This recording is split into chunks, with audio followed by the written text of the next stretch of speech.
On this episode of Wolf Tracks, we'll take an inside look at this year's record-breaking attendance at parent-teacher conferences, how South's football team has been doing during the 2005 season, and the controversial method students are using to more quickly accomplish homework in their busy schedules.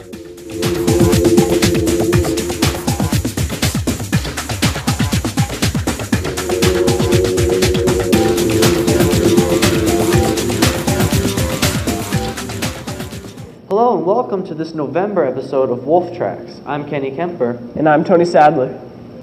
Now some of you may know, we just had our homecoming dance here at South Kitsap.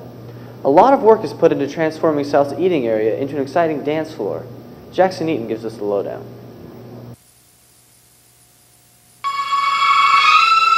Another homecoming dance has come and gone, and if you've ever been to a dance here at SKHS, I'm sure you've been amazed by the transformation that the Commons undergoes. But how does it go from this to this? A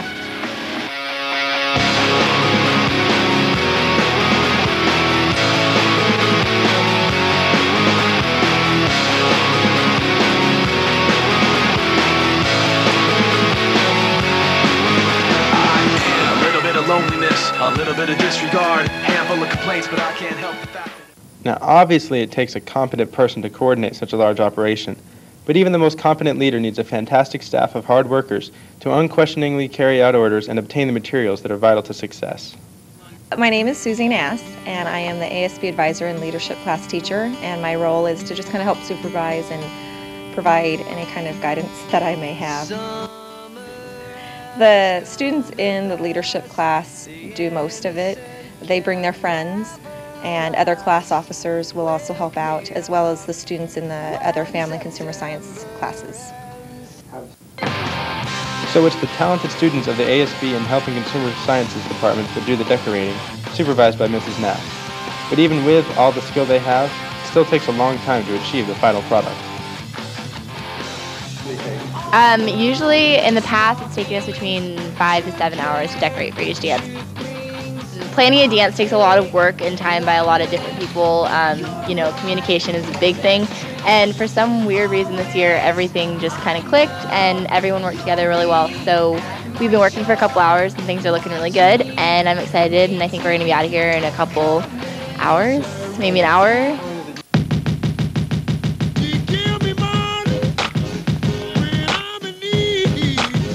Clearly, a lot of behind-the-scenes preparation goes into the dance decorations. What was the overall impression of the final result this year? If you went, you have your own opinions. But what did others think? The ones I heard were all positive. Students all really liked the decorations. They thought it was really neat how the whole entire area was decorated and how they entered in with the red carpet. And staff and parents also really liked it. They thought it was really classy and really pretty.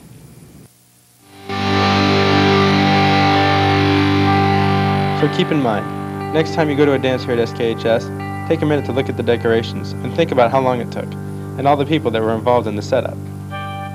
Remember to tell a staff member what you thought about the decorations so that they can pass the compliment along, because even though the people who set up do their work behind the scenes, everyone enjoys knowing that their hard work paid off. That homecoming dance was pretty wicked, but dances aren't the only thing that go on here in the SK Commons. That's right, there's also parent-teacher conferences at which we just had a record-breaking attendance, and we also made a few changes. And here's Clayton Pate with the details.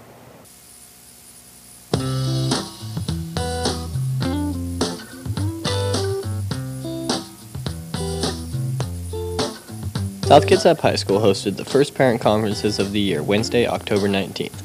Teachers filled the commons, gym, and well, everywhere in between. But that's not to say that all that space was going to waste, especially since this conference had more parents and students show up than ever before. The reason all these people go to conferences is obvious. The parent wants to see how their child is doing academically, and the child gets to tell their side of the story. But that's not the only reason these people were there. They also came because they really like the way South Kitsap runs their parent conferences. The things I do like is it gives me the opportunity to talk to the teachers and kind of get an idea of what's going on at school while I'm at work and my daughter's here at school. Teachers really like the conferences as well. This gives them a chance to really help the student, which is what the whole thing's all about. I think the biggest thing that helps students is getting me, the students, and the parents all on the same page. What I've actually found is the most useful is when the students come to the conferences with the parent, and what it turns into is the parent listening in on a conversation between the student and the teacher about their grade and their academics. And that's where a lot of times I can just give students more tips, more help, figuring out what are they doing that's successful, what are they doing that's not, and let's get everything to that successful range. And once parents know what's going on, sometimes they might seem, like they're going to punish you or something like that, but a lot of times they just want to be on the same page, so they've got an idea what's going on with academics. Conferences help the parents know what's going on at school so they can help their child at home. I'm very glad that they have them at the high school now because they didn't used to, and it has made a big difference in my child's life. Okay, so now you know what conferences are and why they're held. But what changes have been implemented this year? Well, there's two changes that I see. One is a physical change. When parents come in, we let them go through room 202A. Kind of helps the congestion area right through this area. But the biggest change I see is from the parents. We have more parents than ever before that came to parent conference this year. So we say thank you to all the parents for partnering with us and partnering with our staff. So if you were a parent or a student, we hope to see you next trimester. Apart from meeting with teachers, parents had a chance for their kids to improve their acting skills with an acting workshop that took place here in South's Auditorium. With more on the subject, here's Valerie Robinson.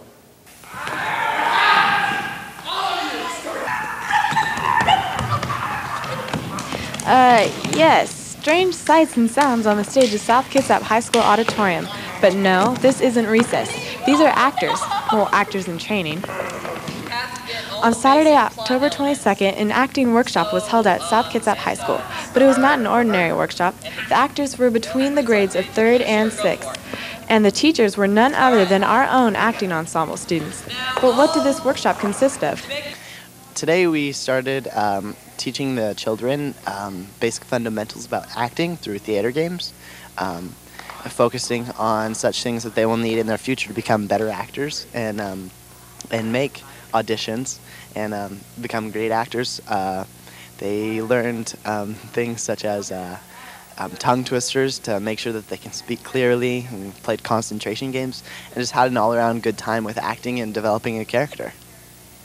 Now, the parents made for a great audience, but we asked the kids, what did their parents think about their acting? Sometimes they think it's funny, they think it's cool, and sometimes they think it's a tiny bit bad. So that was the game plan. They had many exercises such as the bunny game for concentration, Duck Duck Character, which is a game of duck, duck, goose, but once picked must act out a character.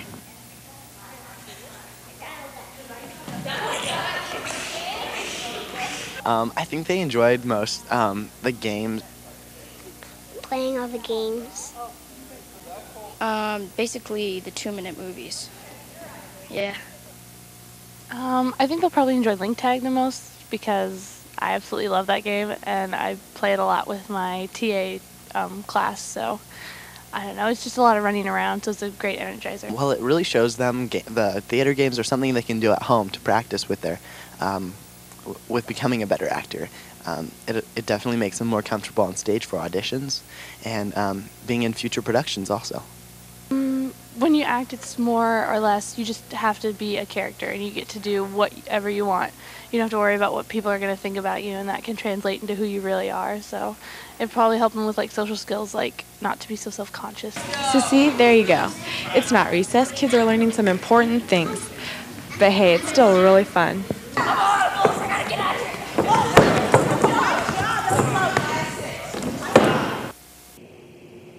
You know, Tony, some pretty good actors have actually come out of South Kitsap High School. That's right, and actors come in all sizes, young and old, and our own Jack Steggy recently met up with Stephen Goosey, an old video production student who is quite the actor. Once known as the Angry Guy, some may wonder where he's at now and what he's been up to. Some know him as Stephen Goosey. Others simply refer to him as Goosey. But there is one name that everyone knows him by: the Angry Guy. This year's seniors will remember the classic Angry Guy PSAs from the first year of WTB. For those of you who don't know, the Angry Guys PSAs consist of an SK student, portrayed by Stephen Goosey, ranting about how things like students goofing off. What are we doing? Students losing their schedule. Don't be an idiot. You've been warned. Students complaining about parking fines. Because if I have to sit through another whiny, lazy bum who doesn't realize that their car got towed because of their own actions, I don't know what I'm going to do. And students losing their schedules again. I thought I warned you people. I told you not to lose them. Just really make him angry. But since the 2003-2004 school years ended, Steve, the angry guy, Goosey, has been vacant from the halls and TV sets of South Kitsap. I caught up with Steve and snagged an interview. So Steve, what have you been up to since graduation? First thing I did was I worked at the shipyard. It was all right for a while. Just wasn't me. I really couldn't stand being there. Just washing tanks for 8 hours every day of the week. So after I left the shipyard, I took a road trip with a couple of friends of mine. Went over to Highway 101, where there was a huge lightning storm. It was kind of freaky, so we drove all night in the rain.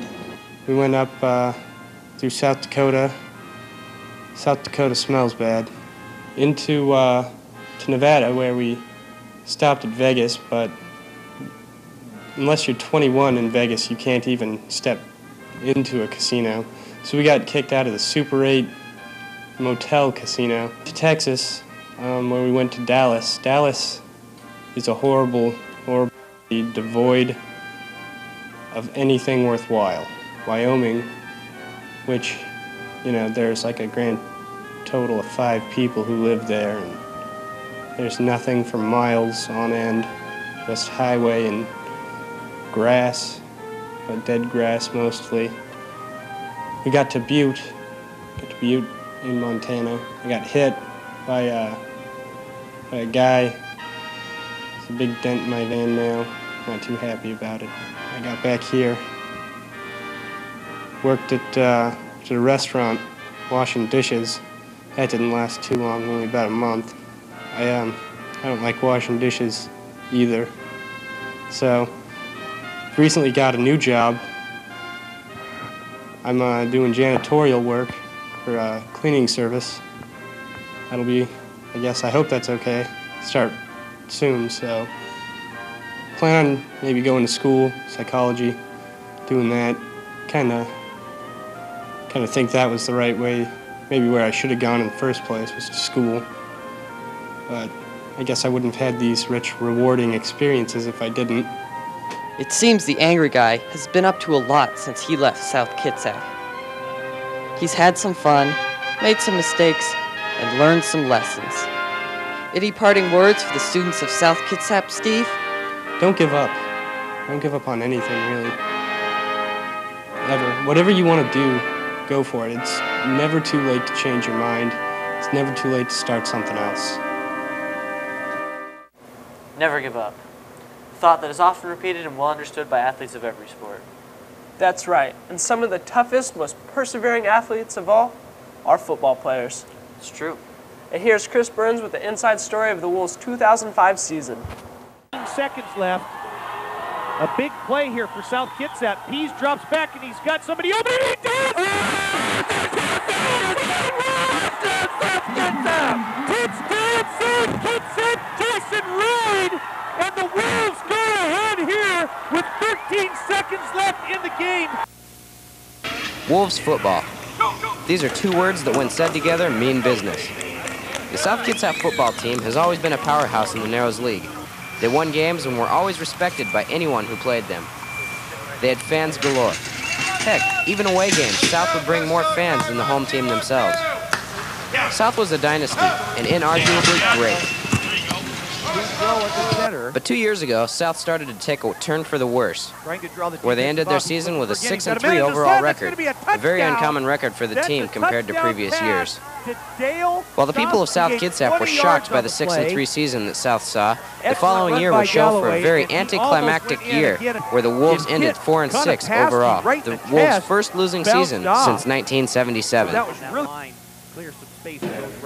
But this year, the Wolves are back and have tied Gig Harbor for the first place position in the Narrows League Bridge Division. Now they're on to playoffs. So what brought back the success? Are the coaches coaching differently? When I first started as a head coach, I was a little bit more high-strung than I am now, and so I would say probably just a little bit more calm. And what is working the magic for the team? Why are they doing so well? Our team is doing pretty well this year. We are being really physical up front on the offensive and defensive line. We got good backs running behind us. We got confidence in our quarterback throwing the ball. And our coaches are getting the job done and getting us in the right position to win. So as a team, the Wolves have come back and overcome adversity and have rebounded from the past 2 years to show Port Orchard the tough dynasty that is SK football. The Wolves are back. The players have left everything out on the field here tonight. Blood, sweat, and tears. And now for a change of pace, here's Mary Farbach with a more personal look on a serious problem that is spreading across America.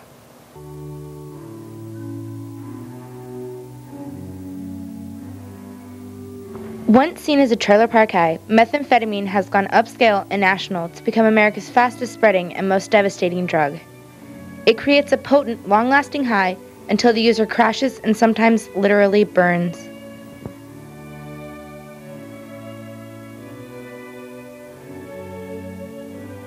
I come from a line, basically, of family members that use methamphetamines. My dad was a meth addict from the time I was born, I'm 25 now, probably since I was maybe a year old. Meth labs have been uncovered in all 50 states. Missouri tops the list with more than 8,000 labs.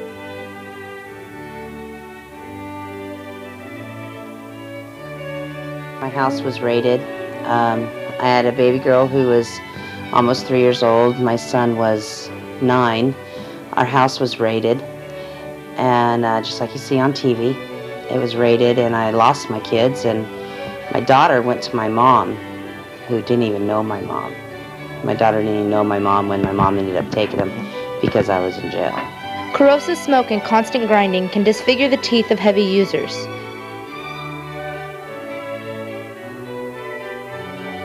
Well, I'd sell it, and I'd just smoke all my profit, just do the amount that I would sell, the money I'd get back, I would just smoke that.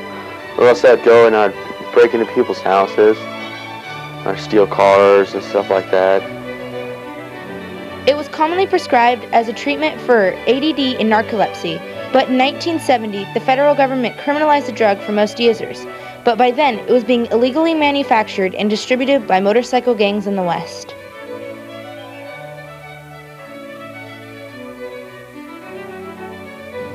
To quit was like the hardest thing I've ever had to do. I used dope for so long it became my only identity. Everybody I knew, I only knew because of meth. Everything I ever did had to do with meth. It was the hardest thing I had to do. I had to cut all my ties with all my friends, and lifelong friends at that. I had to completely change my whole way of thinking. Everything was brand new. Barbie is now attending classes at Olympic College. Her and her kids have an amazing relationship.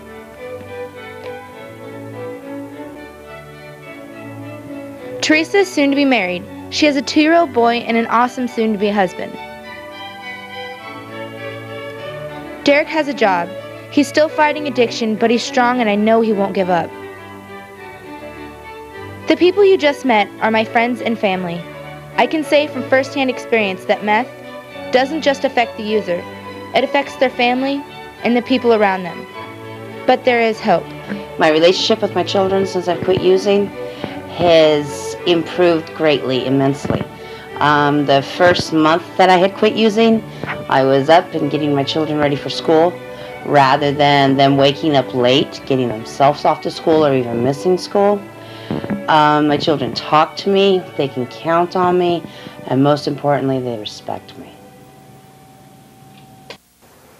Thanks, Mary. What an amazing story. On a lighter note, South Kitsap has a rich cultural exchange with Tuttlingen, the city in Germany. Recently, the German students went on a field trip to Seattle, and video production's own Travis Robertson tagged along.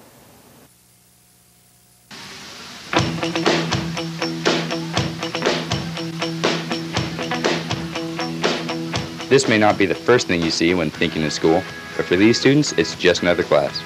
Did I mention they're German? Well, every other year, students from Germany travel to South Kitsap to learn about a different culture and live with an American host for 3 weeks. The host is a student at South Kitsap High School and visits Germany for 3 weeks in July the next year. This is all made possible by the German-American Partnership Program, or GAP. GAP has been helping German and American students experience new ways of life for 25 years. The group is from Tuttlingen, Germany, and from what I understand, this year's group is very well behaved. And I really have to say they are a nice group. I can always tell that when I have to count them whenever we're out, like at Seattle yesterday, and it really worked well. Whenever you tell them just be there at 1:15, they are there. So this is something I really like about this year's group. So as you just heard, the group goes to Seattle to enjoy the sights and sounds of an American city. They leave south and take the ferry to see the aquarium, the Pike Place Market, and everyone's favorite, they get to ride the duck. And after all the fun was over, the German students formed some opinions about Seattle. Yes, it was really interesting and nice, and yes. Great. Everything great, wonderful. So what are they actually learning? Well, they get to see the differences in cultures, like coffee. They have coffee, we just have way more availability. Also, German students get to see a regular American teen life, and sometimes they even get involved.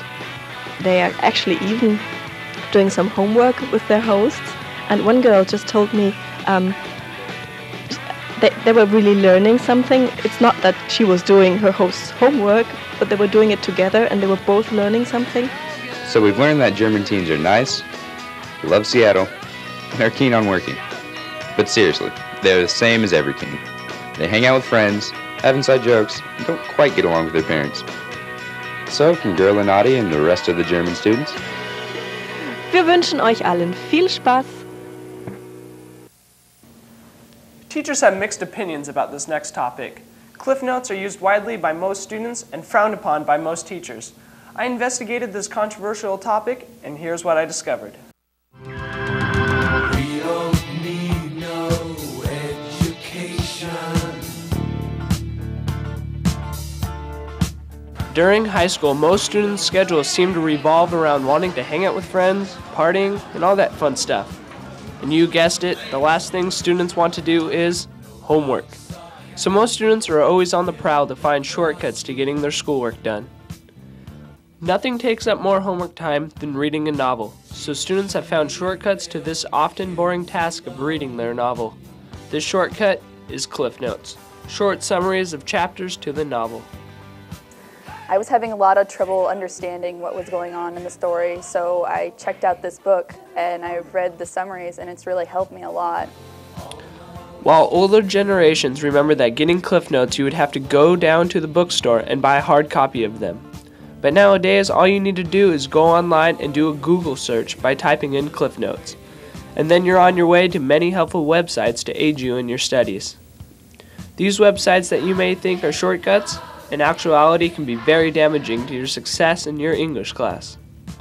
By reading summaries, a person only gets plot. They don't get tone, they don't get author's intent, they don't really get the piece of literature.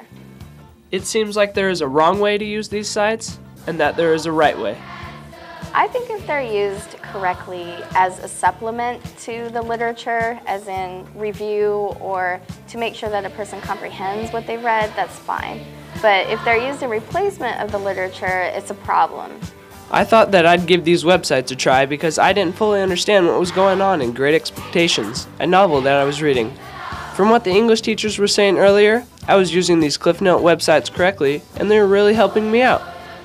It helped me understand the plot more thoroughly and who the different characters were.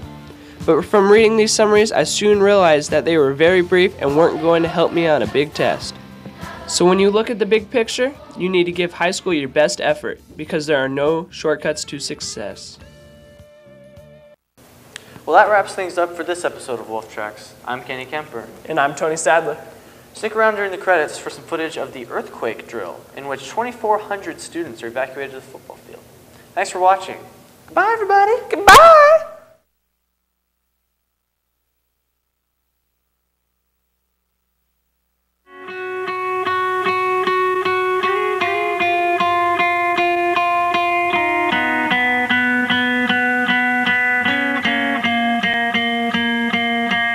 Ice age heat wave, can't complain. If the world's at large, why should I remain?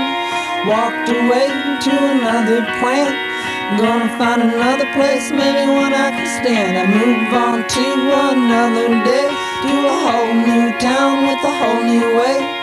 Went to the porch to have a thought, got to the door and again I couldn't stop. You don't know where and you don't know when, but you still got your words and you got your friends.